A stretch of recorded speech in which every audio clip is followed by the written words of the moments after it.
Bonjour, je suis Jessica Mpelé, actrice camerounaise. Marilyn Lopez Evengue, actrice, comédienne camerounaise.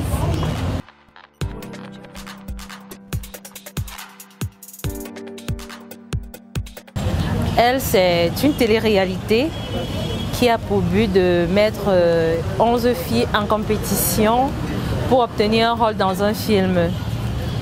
Donc, dans la villa, comme vous le constatez par rapport aux premiers épisodes qui ont été diffusés, il y a 11 filles qui vivent dans une villa et elles sont là pour compétir, pour obtenir un rôle dans un film. Et si je peux compléter sa réponse. En fait, elle aussi, en fait, c'est aussi pour mettre en exergue le cinéma camerounais, dans le sens où il y a des talents cachés que les gens ne connaissent pas.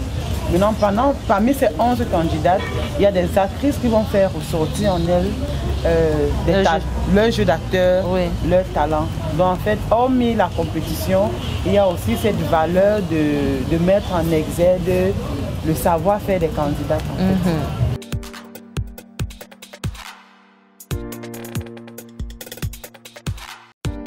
Bon, déjà, mon intégration dans la villa, ça s'est passé d'abord par un casting en ligne. On a postulé en ligne, j'ai reçu le mail pour me dire que j'ai été retenue.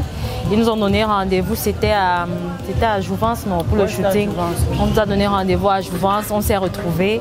Elle, par exemple, je la connais parce qu'on a eu à travailler ensemble. Il y a encore peut-être 2 filles que j'ai reconnues là-bas. Le reste, on s'est découvertes là-bas. On ne se connaissait pas toutes. Il y a certaines filles qui viennent d'autres villes, d'autres sont à Yaoundé comme nous, d'autres viennent d'ailleurs. Donc on a essayé de faire connaissance ce jour-là.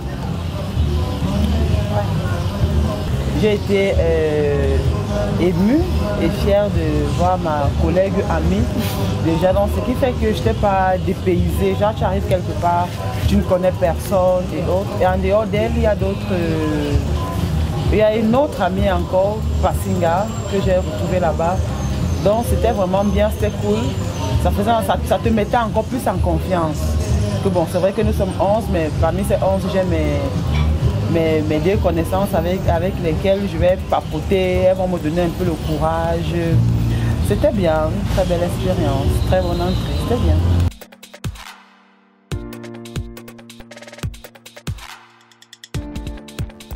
Bon, la compétition déjà, ça consiste à étudier le savoir-vivre, comment est-ce que le comportement des candidates, également le jeu d'acteur parce que nous avons été formés. La production nous a envoyé une formatrice, Madame Thérèse Ngono, qui nous forma en jeu d'acteur. Donc il y a plusieurs choses, on évalue sur plusieurs points en fait.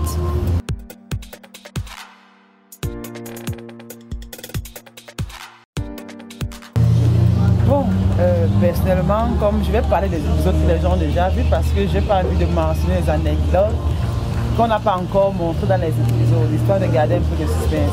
En fait, moi personnellement, c'était ma perruque qu'on avait enlevée là. Ouais. Oui, il y a une candidate qui a plus ou moins manqué de respect à ma collègue amie Jessica Mpelé. Ça m'a un peu fait sortir de mes gonds. Donc du coup, on s'est un peu prise, on s'est un peu mêlé les pinceaux et puis elle a enlevé ma perruque. Donc pour moi, ça c'était mon temps fort. Et toi, Jessica, tu n'as pas de temps fort? Temps fort. Ce qui m'a marqué, il y a le comportement la réaction d'une candidate Ngoneton quand on lui a demandé d'interpréter un personnage avec une autre Erika. Elle n'a pas pu et quand on lui a demandé d'aller s'asseoir, elle s'est mise à pleurer. Elle a dit que non, elle ne tourne plus, elle veut rentrer chez elle. Elle était sérieuse dans ça. Elle veut rentrer et tout. Donc pour elle, elle a trouvé qu'elle se faisait humilier en disant que quand les gens vont voir ça sur la toile et tout. Donc ça m'a vraiment... C'était vraiment du réel quoi. Elle a oublié même qu'elle se faisait filmer et tout. Elle a craqué en quelque sorte.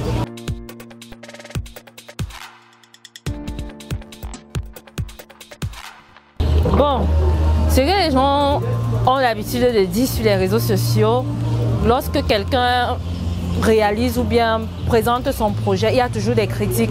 Mais quand eux, ils appellent ça critique constructive. Dire que ça a été surjoué ou alors dire que ça a été scénarisé, ça n'a pas du tout été scénarisé. Et moi, je dirais que ça n'a même pas été surjoué parce que quand on dit surjoué, déjà, ça signifie qu'il y a un texte qu'on te demande, il y a un truc qu'on t'a demandé de faire et que tu as essayé de faire plus. Pourtant, on n'a pas eu de scénario, on ne te demandait pas ce que on ne te disait pas de faire telle ou telle chose.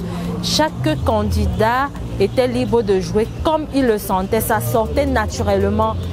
Sincèrement, tout ce qui s'est passé dans cette vie-là était naturel. Il n'y a pas eu de scénario, il n'y a rien eu. Et on ne nous a pas, Madame Thérèse n'est jamais venue nous dire que toi, tu vas faire telle chose et autre. Les missions et autres, il n'y en avait pas. Il n'y en avait pas. Tout roulait comme sur des roulettes. Et vous savez, les gens auront toujours à dire. Il y a ceux qui ont trouvé naturel, et il y a ceux qui ont trouvé qu'on surjouait. Donc chacun a son point de vue. Quand un projet sort, on ne peut pas que cueillir de bons fruits. Chacun va dire ce qu'il pense. Mais nous, on sait que ce n'était pas surjoué. On sait qu'il n'y avait pas de scénario à la base. Donc nous, on pense que c'était naturel. Et à un moment donné, tu te poses la question de savoir comment est-ce que les gens voudraient que tu sois naturel. Pourtant, tu sais que tu as été naturel. Il n'y avait personne pour nous influencer.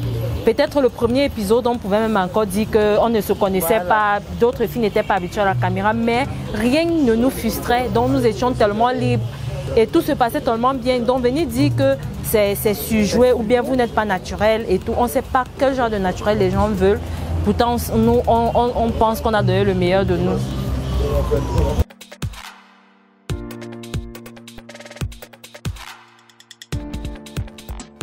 Personnellement, moi j'étais malade. J'ai participé à ce challenge étant malade. Durant les 2 mois, j'étais pratiquement couchée. Donc il fallait que je fasse beaucoup d'efforts pour pouvoir être en compétition avec ces filles. Parce que c'était pas facile. Si tu te laisses faire, que tu es malade, mais tu rentres chez toi. Et une autre, donc c'était ça. En fait, moi j'étais malade. Là, c'était mon obstacle vraiment. Bon, comme difficulté pour moi, je dirais le fait de faire 2 mois dans une villa avec des gens que tu ne connais pas et les habitudes de tout un chacun, tu te lèves, tu vois des visages, que le courant ne passait vraiment pas entre nous, sincèrement. Ce que vous voyez dans les vidéos là, c'est réel, ce n'est pas... Certaines personnes ont posé des questions en disant est-ce que ces filles avaient des problèmes avant de se retrouver dans la villa? On n'avait pas de problèmes, mais quand on se retrouvait là-bas, on avait l'impression qu'on se détestait, comme si on avait des problèmes depuis. Donc quand tu te levais le matin, tu n'étais même pas content de voir quelqu'un. Juste comme ça, c'était naturel. Donc on faisait avec, on forçait, on ne se retrouvait jamais dans les mêmes pièces. Si par exemple, telles filles, elles sont peut-être au salon, toi tu préfères rester dans la chambre. Quand tu vas peut-être à la terrasse, tu te rassures que tu seras seul ou tu seras avec quelqu'un avec qui tu t'entends. Donc, c'était un peu ça.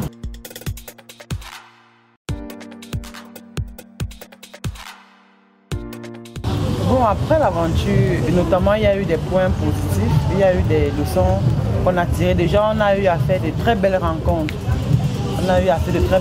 Parmi ces filles maintenant, hormis de celles qu'on connaissait déjà, nous sommes restés en contact, on a formé même une famille. Elle désormais c'est une famille. Maintenant, on a aussi gagné en expérience, en jeu d'acteur, en formation et surtout ce dont on a, moi personnellement, c'est le vivre ensemble. Parce que 11 esprits rassemblés dans un endroit, c'est pas évident. Alors sortir de là, tu sais comment te tenir dans la société, comment vivre avec les autres, comment se comporter face à autrui. Donc il y a la formation en jeu d'acteur, il y a le vivre ensemble, il y a de belles personnes qu'on a rencontrées là-bas. Bon, moi je sors de là avec une très belle expérience déjà parce que je n'avais jamais participé à un projet où je me retrouve avec plusieurs filles que je ne connais même pas. Et nous ne sommes pas des amis, nous avons été des candidates, je peux dire des collègues. Je sors de là avec certaines bonnes relations parce qu'avec d'autres, je suis même sortie, on ne s'est même pas dit au revoir quand on sortait de la villa. Bon, juste c'est une façon de vous dire que ce que vous voyez dans la télé-réalité, c'est ce qui est réel à l'extérieur. Donc, ce qu'on vous présente là, ce n'est pas un scénario pour vous faire croire qu'on ne s'aime pas. Mais sincèrement, là où vous nous voyez, là, nous 11, là, il y a certaines filles qui ne s'aimaient vraiment pas et qui se sont séparées de la villa en queue de poisson. Comme ma collègue Lopez l'a si bien dit, nous formons déjà une famille, c'est vrai, mais nous ne sommes pas toutes amies. Nous ne sommes pas toutes amies. Si nous sommes appelés à faire la deuxième saison ensemble, on le refera, mais chacune connaît sa place. Chaque mercredi à 14h, c'est notre chaîne YouTube. Elle Télé-Réalité, et également sur Facebook Elle Télé-Réalité, vous allez avoir un épisode chaque mercredi à 14h. Coucou, ici Jessica et Lopez de la Télé-Réalité Elle. Retrouvez notre actualité sur People 237.